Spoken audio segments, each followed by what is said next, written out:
where we are with Sesko? Benjamin Sesko, right, Manchester United, we think, are expected to make a formal offer. They've been having talks with RB Leipzig about what they'd be prepared to pay. Now, we do know that Newcastle United have made their move already.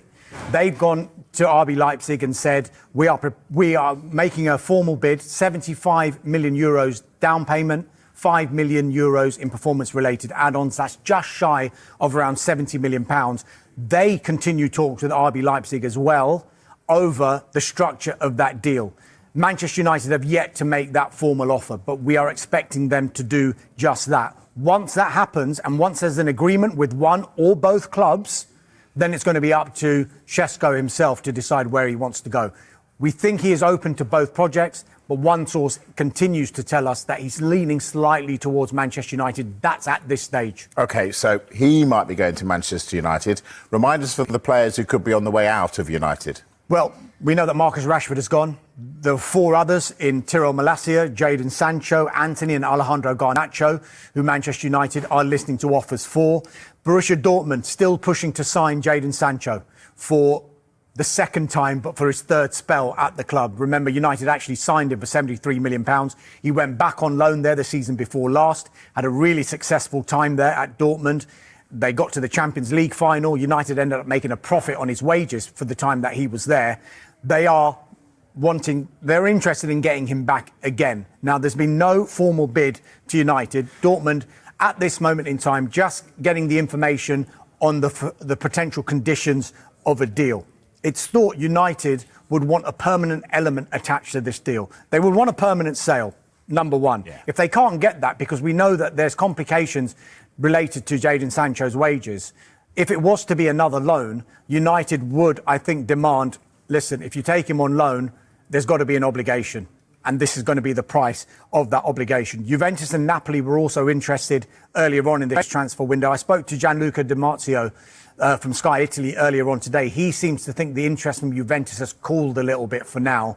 There is also interest in Sancho from two Saudi clubs. As far as the valuation goes, when Chelsea got him on loan with an obligation last season, there was a £25 million obligation price. I don't think it's going to be that high this time. I think Manchester United will almost be forced to bring that price down to be able to do that deal. As far as Anthony is concerned, he's got his heart set on going back to Real Betis. Real Betis are finding it really hard to do that deal, especially on a permanent deal. But rather like the Sancho deal, if it is to be another loan, then I think United would want that permanent element attached to that deal. Again, there is Saudi interest in Anthony, but at the moment, I think there's a willingness from all parties to try and make the Real Betis deal happen. Not only for Real Betis, but if United can get good money eventually for him, but for the player as well, because it simply hasn't worked out for him at Manchester United. And Alejandro Garnacho, I know we spoke about him briefly earlier with regard to Chelsea, but Manchester United are expecting a formal approach from Chelsea. Chelsea clearly interested. Their priority might be on sales at the moment, but the later we go into this window, I think the interest in Alejandro Garnacho is going to be ramped up. James, we saw Arsenal do this. They bit the bullet and they got rid of players and didn't actually maybe get their value. Do United have to look down that route? I think that will be the case. I think sometimes you've got to clear the decks and accept the fact you're not going to get the money that you'd want to. Alejandro Garnacho, earlier on in the year, in January, I think United would probably look around £60 million for him. It seems unlikely they'll get that now because of a number of factors. He's not training the first team. He's not part of the first team plans. He's not in that squad for pre-season. And therefore, your negotiating power is somehow lessened because of that. And that's why they're not going to get that money in terms of pure profit for a player like Alejandro Garnacho. Anthony, they signed for £82 million, despite the fact they signed him 3 years ago. His book value will be much lower, but they'll still make it a huge loss, you'd think, on him. And that does have to be the case, because I know Ruben Amorim said that these players will be reintegrated if their value is not met. I don't think there's any real chance of that happening, because this is a new era at Ineos under Ruben Amorim. They're going to back him. These players will not be featuring for Manchester United this season unless something dramatic happens, something drastic happens over the course of the next few weeks. They will make a huge loss on a player like Jadon Sancho, who's cost them so much money since signing from Borussia Dortmund. But this is the way it's going to have to be. Worth bearing in mind, over the course of the last few years, they have put in quite significant sell-on clauses a number of the transfers in terms of players that departed. And actually, this summer they've made quite a significant amount of money on that. Anthony Elanga, a player they sold for around £15 million, went to Newcastle for a huge fee, and they're getting a significant amount of that as well. So I think United are learning their lessons over the course of the last few years. They haven't sold very well, but I think they are starting to learn and act like a club like Chelsea do, who make big money on every single player they sell, it seems to be. Absolutely. All right, let's take another break. When Benjamin Sesko continues with Manchester United expected to make a formal offer to RB Leipzig.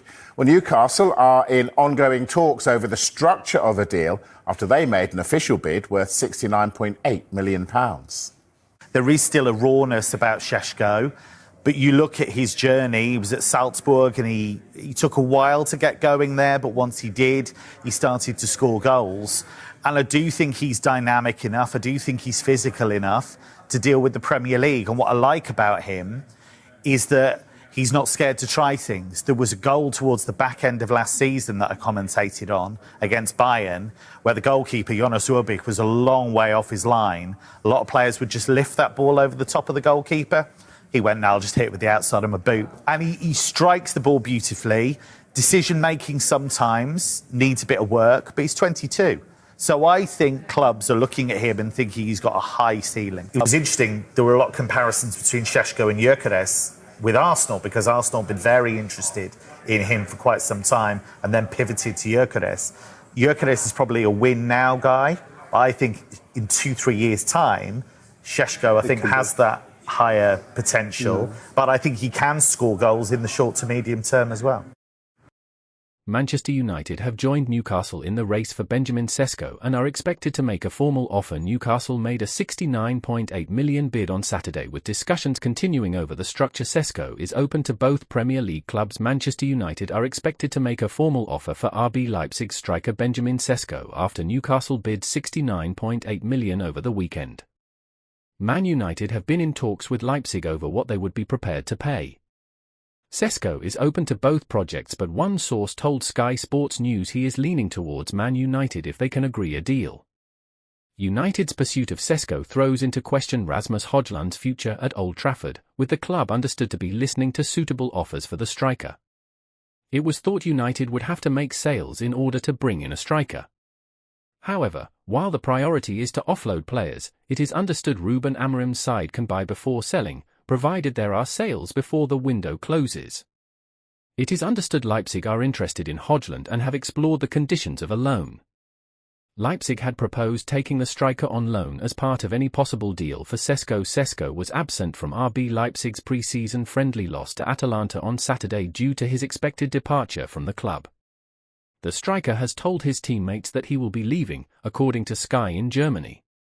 Marcel Schäfer, Leipzig's managing director for sport, confirmed clubs have made approaches for Sesko. We won't go into detail on that, but when I say that several clubs have shown strong interest and have made approaches, it's obvious what has happened, he said. Newcastle are also interested in Yoane Wissa, who was not part of Brentford's squad for their friendly against QPR on Saturday, as he pushes for a move.